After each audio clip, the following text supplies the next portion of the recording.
과거의 사진을 많이 이용하는 것 같습니다.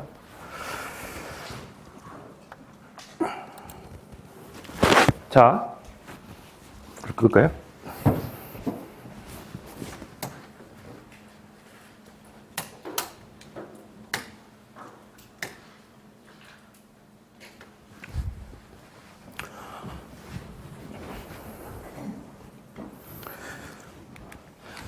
자, 지난 시간에 우리는 4장까지 공부를 한 걸로 알고 있습니다.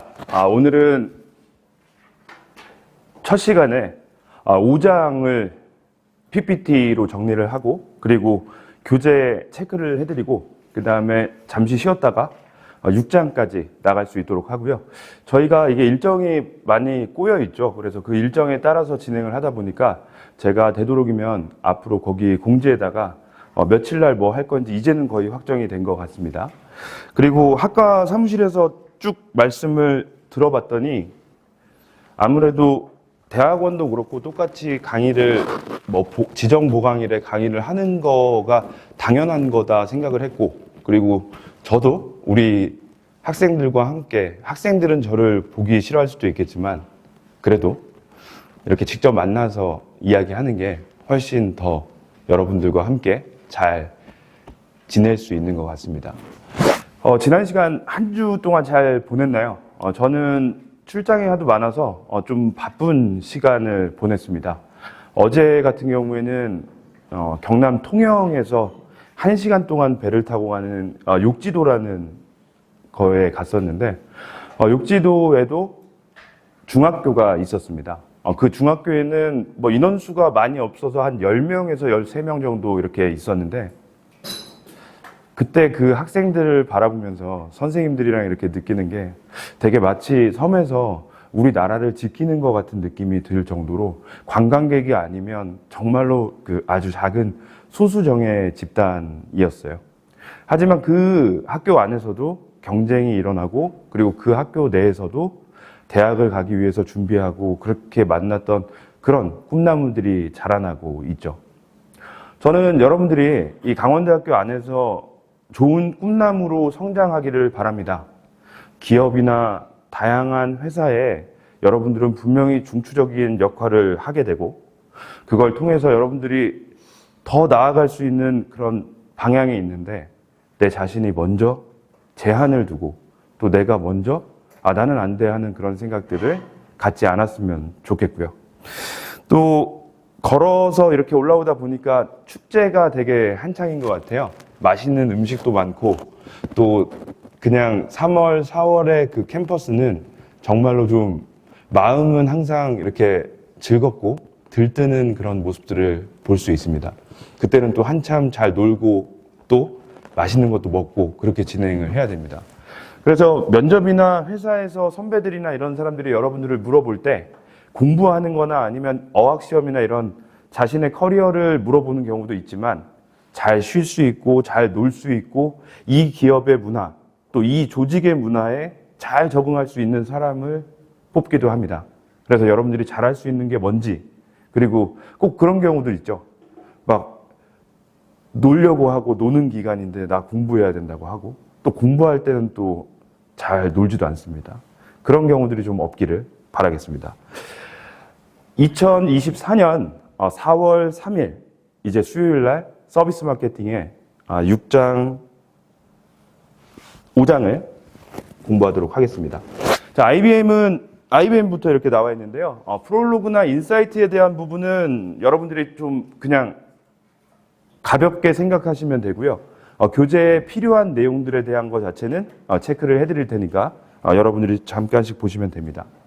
저희 때 IBM이라는 업체는요, 컴퓨터를 만드는 회사였어요. 근데 계속 이 수업 시간에 항상 이 IBM이 나오는 건 뭐죠?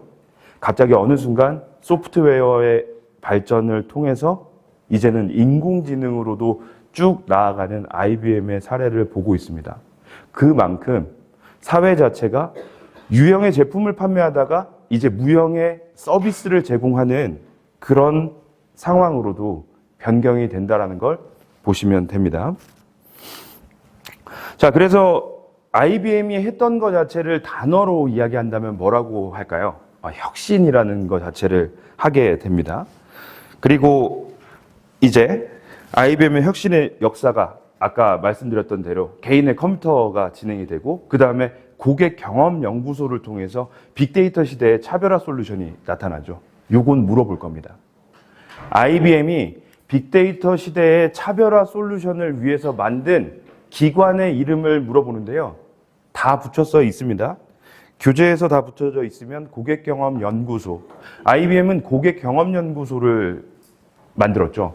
그래서 여러분들께 왜 고객경험연구소를 더 강조하고 그거에 대해서 더 말씀을 드리냐면 우리 사회가 빅데이터로 나아갈 때 어떤 게 중요하냐, 어떤 걸 데이터화하는 게 중요하냐라는 걸 생각해 보니 뭐가 필요했다고요? 빅데이터 분석을 위한 데이터가 필요했고요. 그 데이터는 고객의 경험이었습니다. 제가 이번에 토요일에 강원대학교에서 개최하는 그 소비문화학회 발표를 하게 됐는데요.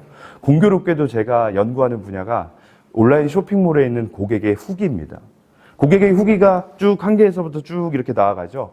제가 수집한 자료의 개수가 1730개 정도의 후기를 엑셀화 해가지고 그렇게 진행을 했습니다. 물론 저희 직원께서 도와주셨고요. 그걸 통해서 후기를 보니까 진짜 깜짝 놀랐습니다. 무선 청소기였는데 부정적인 후기도 나오고요. 그리고 감성이 없는 후기도 나와요. 그리고 동의하는 아주 장점이 가득한 후기들도 많이 나옵니다. 그냥 스포일을 하게 되면 가장 장점이 많은 후기 내용은 배송이 빠르다는 겁니다. 여러분들도 혹시 그거 알고 계시죠? 온라인 쇼핑몰에서 뭐 구매하게 되면 빨리 오는 걸 되게 좋아하는 분들이 많이 계세요. 그 다음에 무선 청소기에서 부정적인 후기는 뭐였을까요? 저는 되게 깜짝 놀랐는데요. 무겁다라는 단어입니다. 무겁다. 왜 그럴까요? 이 무선 청소기는 가볍게 이렇게 쓰려고 하는데 내가 느낀 것보다는 좀 무거운 거예요. 그러한 후기들을 통해서 우리는 기업이 전략을 짜고 마케팅 전략을 만들 때 소비자들은 무선 청소기를 구매할 때 항상 무게에 집중해. 그리고 배송이 빨라야 돼. 그러한 것들을 먼저 판단한다고 하면 고객의 경험을 통해서 좋은 결과를 이끌어낼 수 있겠죠.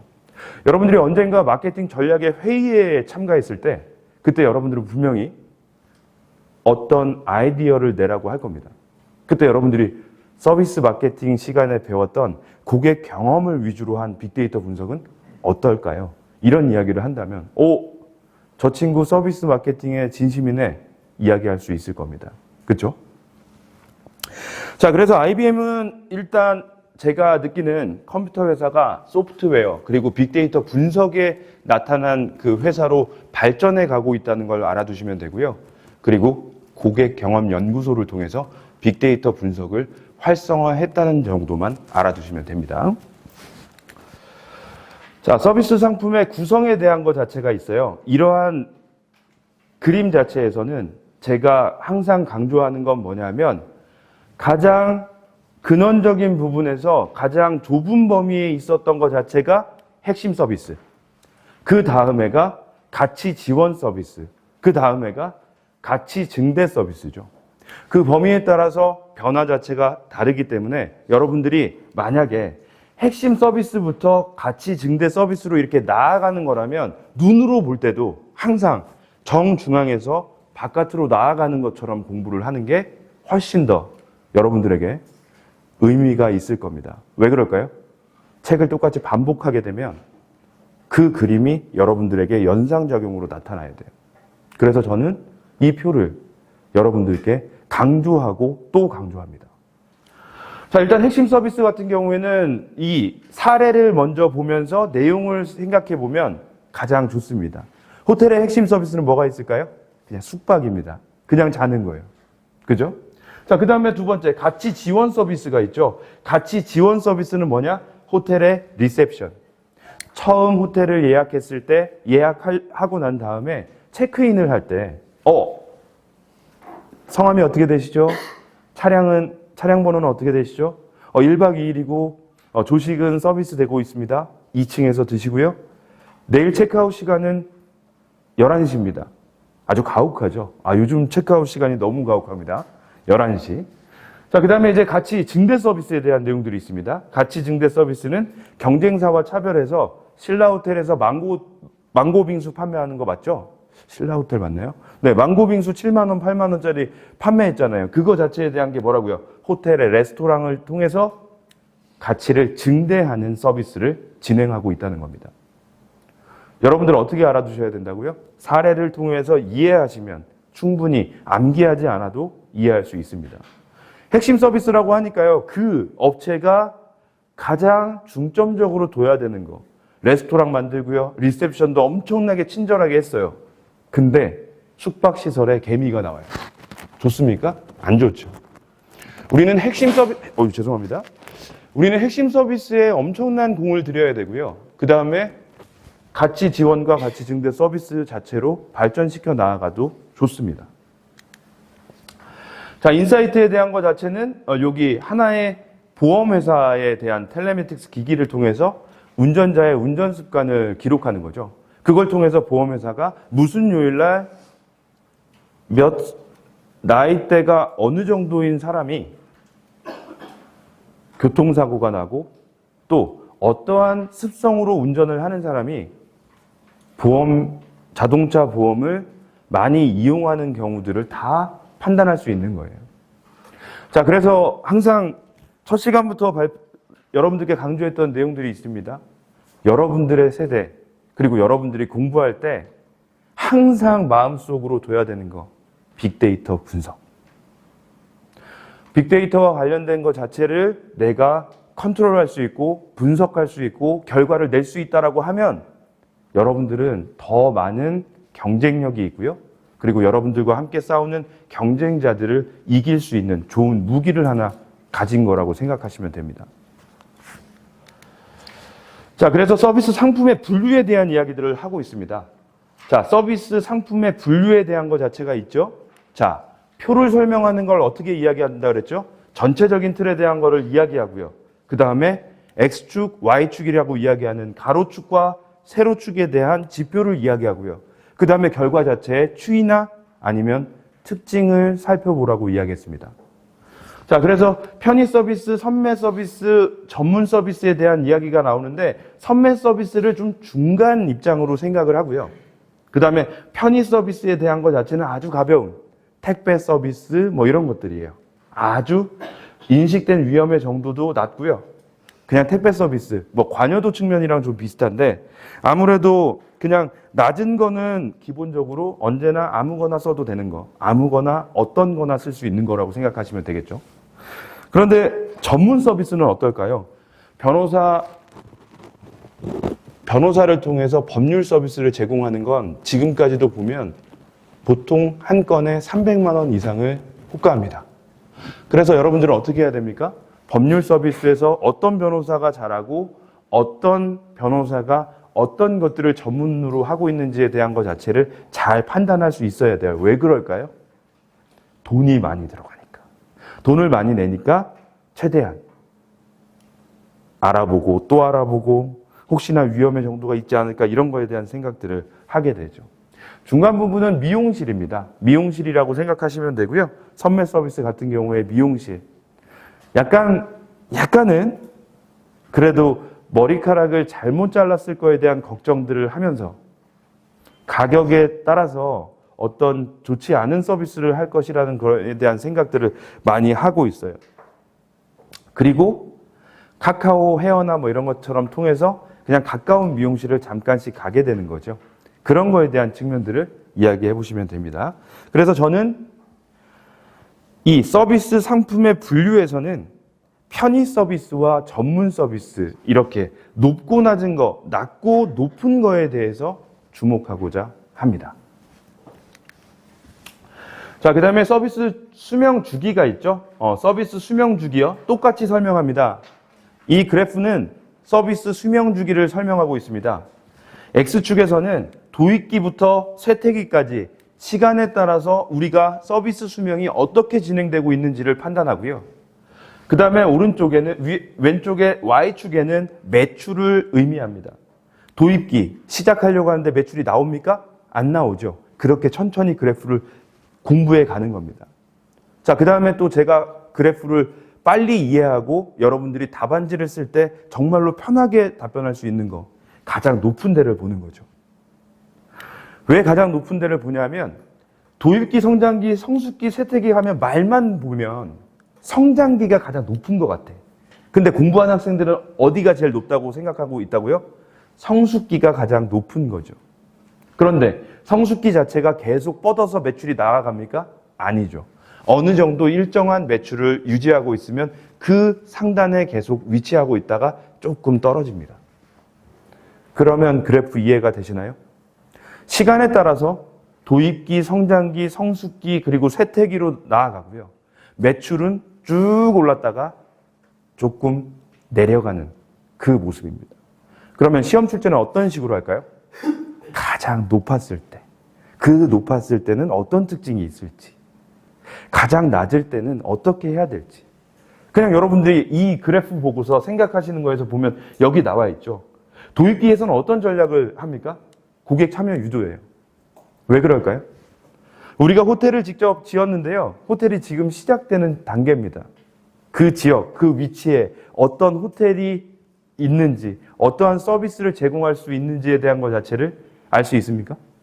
없습니다. 왜 그럴까요? 모르니까요. 그래서 우리는 어떻게 합니까? 여기에 이런 호텔이 있고 이런 호텔은 레저시설과 여러 가지를 접목시킨 아주 좋은 호텔이니까요. 오세요. 이렇게 홍보를 합니다. 자, 그래서 이러한 서비스 수명 주기에 대한 특징적인 부분은 교재를 보고서 따로 구체적으로 표시할 만한 내용들은 정리를 하겠습니다. 자, 그 다음에 이제 서비스 브랜드에 대한 얘기들이 있죠. 자, 제품 브랜드와 서비스 브랜드의 차이는 가끔씩 출제가 되고 있습니다. 제품보다 서비스에서 브랜드 전환이 더 적게 발생된다. 아무래도 실제적으로 무형의 서비스를 제공하다 보니까 그걸 통해서 진행을 해보면 아무래도 서비스 자체는 그래도 한 브랜드를 계속 유지한다고 합니다.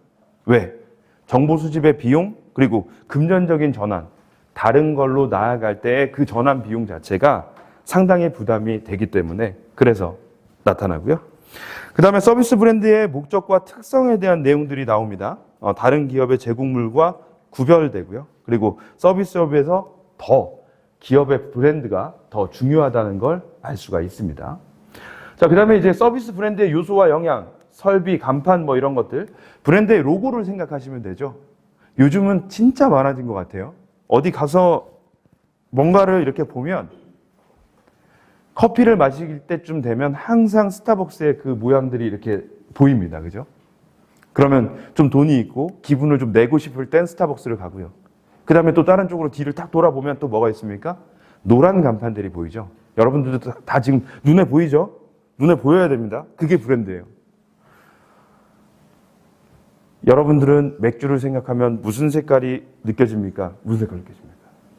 노란색이요? 노란색이면 혹시 뭐 좋아하는 맥주가 뭡니까?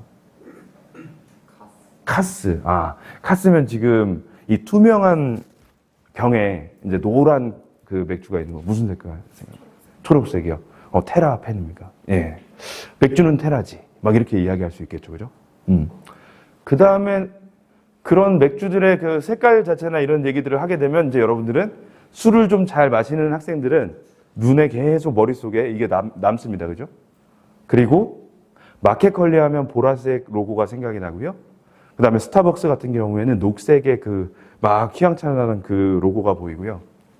그 다음에 컴포즈와 메가커피가 엄청난 변화를 일으키게 된 것은 지금 노란색의 열풍이죠. 노란색이 거의 커피 프랜차이즈의 어마어마한 저렴한 커피를 잘 만들어갔죠.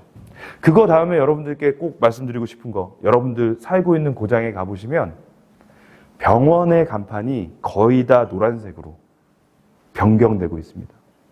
왜 그럴까요? 눈에 엄청나게 잘 띄기 때문이죠. 그 다음에 병원 간판을 디자인할 때 거기 옆에다가 항상 하나를 달아두는 게 있어요. 요즘의 트렌드인데 뭐라고 생각하십니까?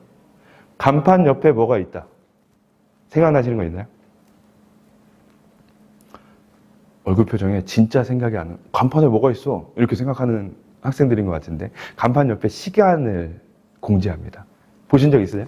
보신 적 있으신 분? 간판에 몇 시 몇 분이다 이렇게 적혀 있는 거 있죠. 그거 왜 그럽니까? 걸어가다가 시간이 되게 급하고 핸드폰 보기도 바쁜데 항상 저기에 가면 그러면 항상 거기에 그런 게 있죠. 뭐가 있어요? 시계. 시계가 숫자로 계속 나갑니다. 그럼 그 옆에 무슨 간판이 있어요? 모모 안과가 있죠. 그러면 시계를 보면서 일단 두 가지를 생각한답니다. 저기 안과 있네? 그리고 또 우리 친구들. 야, 모모 안과 거기 간판 보면 시간 나와. 그 시간 진짜 정확해. 이렇게 이야기하면서 모모 안과는 두 가지의 서비스 홍보를 진행할 수 있다고 합니다. 그래서 여러분들이 혹시나 언젠가 사회에 나가서 창업을 하거나 간판을 달 때 간판 옆에 시계를 달아놓으면 최대한 높은 데에 간판을 달았을 때는 시계를 달아놓으면 정말로 좋은 효과를 얻을 수 있다는 겁니다. 자, 그 다음에 이제 브랜드 명에 대한 것 자체에 네 가지가 나오죠. 그 네 가지, 브랜드 파워에 있는 네 가지는 제가 가장 좋아하는 내용 중에 하나입니다. 브랜드 이름을 지을 때 독특해야 된다. 그 다음에 무언가, 페덱스. 뭔가 좀 빠르다고 느껴지는 거에 대한 택배와의 연관성이 있어 보인다. 유연성, 기업의 변화에 따라서 무언가, SK 같은 경우에는 예전에 선경이라는 기업이었어요. 근데 SK로 바뀌었죠. 그 성경이라고 자체가 왜 바뀌었는지 그거를 아시면 됩니다. 교재에서 제가 말씀을 드릴 겁니다. 자, 그리고 기억의 용이성입니다. 기억 용이성, 오랫동안 기억에 남게끔 하는 거. 이거 LG는 뭐의 약자인지 알고 계십니까? 되게 촌스럽죠? 럭키 금성이죠. 럭키 금성. 럭키 금성인데 LG예요.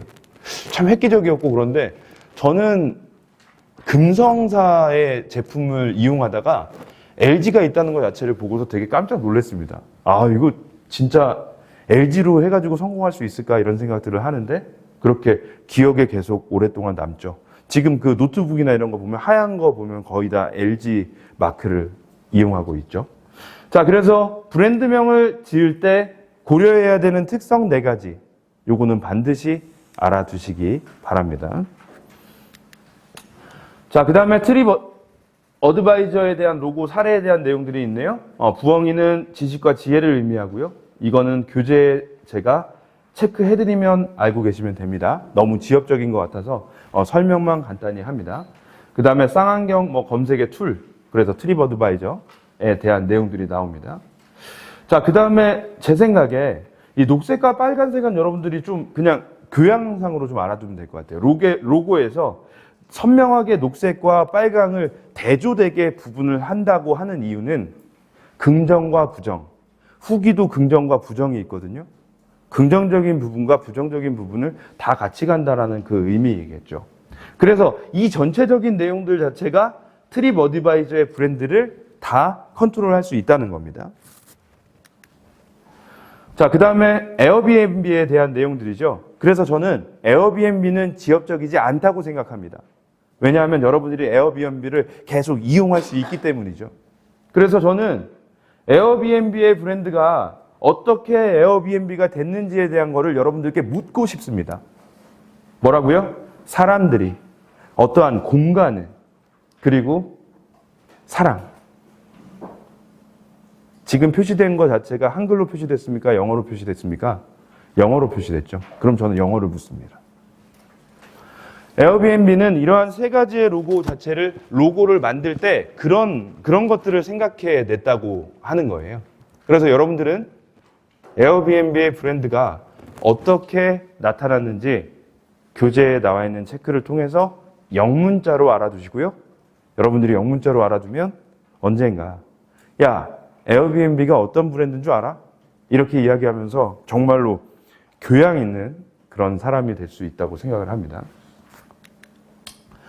자, 싱가포르에 대한 사례고요. 그리고 샌프란시스코에 대한 사례입니다.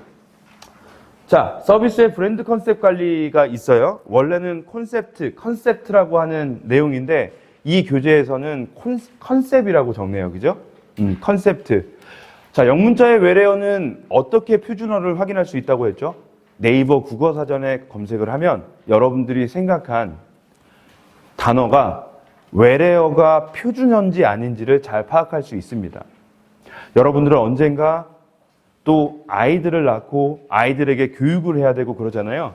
그래서 저는 맞춤법이나 이런 것들을 최대한 여러분들이 정확하게 알기를 기원합니다. 그런 의미에서 테스트를 볼 때도 항상 명확하게 그리고 맞춤법 틀림없이 정확하게 답변해 주기를 바랍니다. 자, 그래서 브랜드 컨셉의 관리는 세콤이라는 것 자체가 안전한 거에 대한 기능을 한대요. 자, 그 다음에 호텔 신라, 어떤 상징적인 컨셉에 대한 걸 이야기하는데 그냥 신라 호텔이라는 이야기를 해도 되는데 호텔 신라 이렇게 명시적인 기본적인 내 이름도 있지만 상호명도 있지만 내가 무언가를 할 때 앞쪽 부분에 무언가가 있는 그 호텔이라는 것 자체를 먼저 이야기하면서 내 이름을 뒤에 강조하는 경우도 있고요. 그 다음에 레고에 대한 것 자체, 레고는 체험적으로 직접 만들어 볼 수 있는 체험적 컨셉이 있죠. 그래서 이 세 가지는 알아두시면 좋을 것 같습니다. 자, 기능적 컨셉에 대한 것 자체, 세콤에 대한 것 자체가 있네요. 그죠? 자, 그 다음에 볼보 같은 경우나, 볼보는 요즘 되게 안정적인, 그리고 사고가 났을 때 사망한 건이 하나도 없다라는 그런 이야기들을 하게 되죠. 그래서 기능적 컨셉에 대한 거가 있고요. 그 다음에 상징적인 컨셉에 대한 것 자체는 더 신라, 호텔 더 신라 이렇게 해놓고 어떠한 멘트를 이렇게 주는 경우들이 있고요. 자, 그 다음에 체험적으로 직접적으로 애나 어른이나 좋아하는 레고의 체험적 컨셉에 대한 것 자체가 있습니다. 제가 만약에 사례로 여러분들께 궁금하고 물어볼 수 있는 거라고 하면 제 생각에는 레고는 상징적인 컨셉이냐 아니면 기능적인 컨셉이냐 아니면 체험적인 컨셉이냐 이런 것들을 OX로 물어볼 수는 있을 것 같아요. 그런데 그것 또한 제가 물어보려면 시험 전주에 그 부분은 말씀을 드리겠습니다. 근데 이해가 되겠죠? 기능, 안전적인 기능을 하는 세콤. 상징적인 게 좀 그렇죠. 근데 호텔 더 신라, 그 다음에 체험적 컨셉까지 알아두시면 되고요. 자, 그 다음에 이제 차별화된 브랜드에 대한 이야기들이 나옵니다. 차별화된 브랜드, 되게 재밌는 내용이죠. 자, 역브랜드가 있어요. 과감하게 틀을 깨는 독창적인 가치로 차별화를 달성해요. 우리가 예전에 제가 대학 다닐 때쯤 갑자기 녹색 화면에 인터넷이 나타났어요. 그 전에는 뭐가 있었냐면 야후라는 그 포털 사이트가 있었거든요. 야후라는 포털 사이트는 아무래도 이것저것 모든 것들을 다 강조를 했어요. 근데 어느 순간 구글은 내가 필요한 것만, 이게 어떤 의미인지 아십니까? 과감하게 틀을 깨는? 그냥 이렇게 생각하시면 돼요. 다음이나 네이버 같은 경우는 딱 창을 띄우면 화면 자체가 엄청나게 많은 내용들이 나오죠. 구글은 어떻습니까? 창 하나만 이렇게 있죠. 그거에 대한 심플함을 느끼신다고 생각하시면 충분히 역브랜드에 대한 이야기들을 할 수가 있고요. 그 다음에 이제 고객의 심리를 변화시켜라 라는 이야기들을 합니다. 그래서 기존 카테고리에 대한 고객의 고정관념을 타파해서 차별화를 달성하는 거예요. 그게 이제 태양의 서커스단이라는 그 사례가 있는데, 서커스 얘기를 좀 해보면 서커스는 항상 우리에게 어떤 느낌이 들었냐면 예전에 되게 어려운 가정에서 살았던 아이들이 정말로 배고파서 서커스단에 가입을 해서 그 어려운 고개를 넘고 그런 거에 대한 공연을 한다라는 생각들을 많이 가져요. 근데 이제는 그 태양의 서커스단 이런 것들은 엄청나게 비싸게 프리미엄하게, 그리고 정말로 부유한 사람들, 그런 사람들도 같이 공유할 수 있고 그걸 좋아하는 사람들의 모임으로 탈바꿈됐습니다. 그러한 변화들이 있고요. 그 다음에 적대 브랜드. 고객을 위하는 기존의 브랜드와 달리 고객에게 적대적인 태도를 취해서 차별화를 달성한대요. 오늘 강의 전에 시작을 할 때 처음부터 우리 선생님들께서 같이 생각해 보시는 거는요. 노트북을 구매할 겁니다. 저도 사실 지금 노트북을 구매하려고 하는데, 노트북을 가지고 있는데 저 노트북의 최대 문제가 뭐냐면 예전 거라서 이 C타입 충전이 안 됩니다. 저는 외부에 자꾸 나가 있다 보니까 항상 바깥에서 있고 또 지하철 이동할 때도 간단히 보고서를 써야 되는 경우나 이런 것들이 있어서 되게 중요한데 그거에 없으니까 너무 불편한 것 같아요. 그래서 이제 노트북에 대한 것 자체를 생각해 보는 겁니다. 노트북을 뭘 살까? 거기에서는 또 브랜드가 있을 수도 있겠죠. 뭐 삼성과 애플에 대한 것 자체가 있는데, 삼성과 애플 말씀을 드렸나요? 제가? 아니었어요. 자, 소비자를 분석해 보니까 왠지 뭔가 새로움을 추구하고 조금은 보안은 엄격하고 그러면서도 이렇게 하시면 알 거예요. 사진에 진심인 분들은 애플의 아이폰을 쓴다. 나는 다 좋은데 신제품 나올 때마다 그래도 가장 기능이 많고 그리고 서비스도 편하게 받고 가장 좋은 게 좋은 거지 하는 노멀한 소비자들은 삼성을 이용합니다. 선생님, 저는 삼성 쓸 것 같아요? 아이폰 쓸 것 같아요? 아이폰이요? 잘못 보셨습니다. 저는 노멀한 사람입니다. 자, 여기서 선생님, 혹시 아이폰이신가요? 아니에요? 죄송합니다. 잘못 뵀습니다. 더 스마트하신 분인 줄 알았는데. 아이폰 쓰시나요? 예. 저기 선생님 좀 한번 집중해 주십시오. 저렇게 앉아서 열심히 수업을 들으시고 일찍 오시면서요. 말씀이 없어 보이시면서도 그래도 진짜 저런 분. 여러분들 지금 잘 생각해 보세요. 우리 자식 중에도 꼭 삼성 거 쓰라 그러는데 아이폰 쓰는 아이가 있어. 그렇죠? 저는 그거 심리적으로 한번 연구해 보고 싶거든요. 직원들 중에도 있어요. 그 직원들로 볼 때는 약간 까탈스러워요. 그리고 조직에 잘 적응하지 않으려고 하는 사람이에요. 말수가 조금은 없어요. 제가 이제까지 봐온 직원들 중에는 그 정도의 직원들이 아이폰을 씁니다. 뭐 공감하시는 분도 있을 텐데, 선생님 공감하시나요? 제가 말씀드린 아이폰에 대한 거. 계속 아이폰을 쓰시죠? 그죠? 중간에 삼성으로 바꾸실 생각은 없으시죠? 그렇죠. 예. 선생님의 그 스마트함에 그 감동스럽다는 말씀을 좀 드릴게요. 저는 아이폰이 왜 힘드냐면 호환성이 제가 처음에 계속 쓰다 보니까 보안이 너무 강하게 되어 있고 그리고 하나하나마다 이렇게 막 뭔가 좀 어렵다라는 그런 느낌 때문에 아이폰을 포기했거든요. 사자마자 한 3일 만에 다시 팔고 삼성으로 바꿨습니다. 그래서 누구인지는 여쭤보지 않겠지만 나는 삼성 갔다가 아이폰 갔다가 또 아이폰 조금 쓰다가 삼성으로 지금 갈 생각이 있다 하시는 분들은 이도저도 아닌 선생님. 지금 크게 웃으시는 분들은 자꾸 바꾸셨던 분들 중에 하나인데 이만큼 소비자가 느끼는 소비자에 따라서 브랜드 자체나 아니면 판매나 여러 가지가 많이 달라진 거라고 생각을 합니다. 그래서 제 친구 아니면 여러분들의 가족 그리고 여러분들의 동료들 중에 딱 느낄 때 저 사람은 아이폰만 쓸 것 같아 하는 생각이 들면 되게 아이폰을 쓰는 경우들이 있어요. 그래서 소비자는 지금 노트북을 구매하려고 할 때 이제 어떤 걸 정보를 얻을까요? 어떻게 정보를 얻을까요? 하는 게 이제 이 소비자 행동의 첫 시작입니다. 그 다음에 이제 구매를 하게 되죠. 구매를 할 때 제가 이번 주 토요일 날 소비문화학회 그 학술대회가 있어서 이번 주 토요일에 학교에서 발표를 합니다.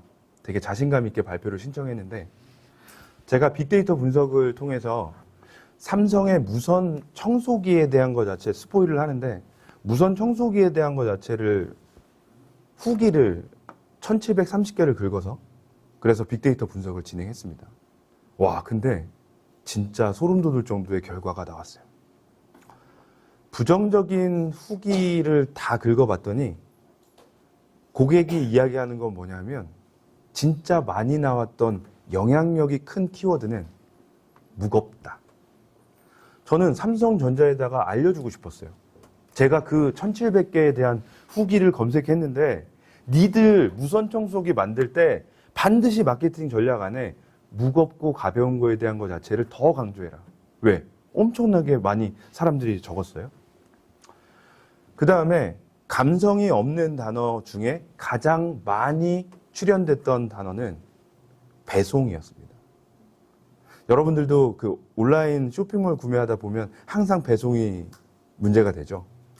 그래서 저희 온라인 쇼핑몰에 대한 사업자들은 항상 생각하는 게 뭐냐면 배송에 대한 정보를 반드시 빨리 입력해라. 제품을 오늘 늦게 보내더라도 배송 정보를 빨리 입력해야 고객들은 만족도가 높아진다. 라는 그런 생각들을 하게 됐습니다. 그 다음에 소비자가 주목하고 있는 건 가격입니다. 가격이라는 이미지 자체가 상당히 많은 그 의미를 갖게 되더라고요. 그래서 이제 우리 소비자는 노트북, 저는 LG 노트북을 구매하려고 하는데요. 가방 안에 들고 다니기에 그래도 몇 그램이 좀 가벼우니까 좋더라고요. 그래서 되도록이면 가벼운, 그리고 보조 배터리로 언제나 충전이 가능한 제품을 구매하려고 합니다. 그래서 이제 구매를 했죠. 다음 주, 다다음 주에 이제 구매를 할 겁니다. 하고 난 다음에 강의 때 선생님들 노트북은 이게 좋은 것 같아요. 이렇게 이야기할 수 있는 거. 그렇게 되다 보면 여러분들은 저기 강의하시는 분께서 말씀하시는데 노트북은 요즘 바깥에 계속 나가는 사람들은 C타입으로 충전되는 것 자체가 되게 좋다고 그래. 그리고 1.7kg짜리 보다는 그래도 1kg에 근접하는 것 자체가 들고 다닐 때는 좋다더라. 그렇게 한번 써봐라. 이렇게 이야기할 수 있다는 겁니다. 그래서 우리는 만족하고 불만족하는 거에 대한 결과를 나타내게 되죠. 마케터들은 이 시작부터 끝까지의 모든 것 자체를 계속 집중해야 됩니다. 언제 우리 소비자가 어떤 연유로 우리 제품을 최종 선택을 할지를 잘 모르기 때문이죠. 자, 그래서 오늘 배울 우리 5장의 소비자 행동은 그런 내용들에 대해서 배운다고 생각을 하시면 됩니다.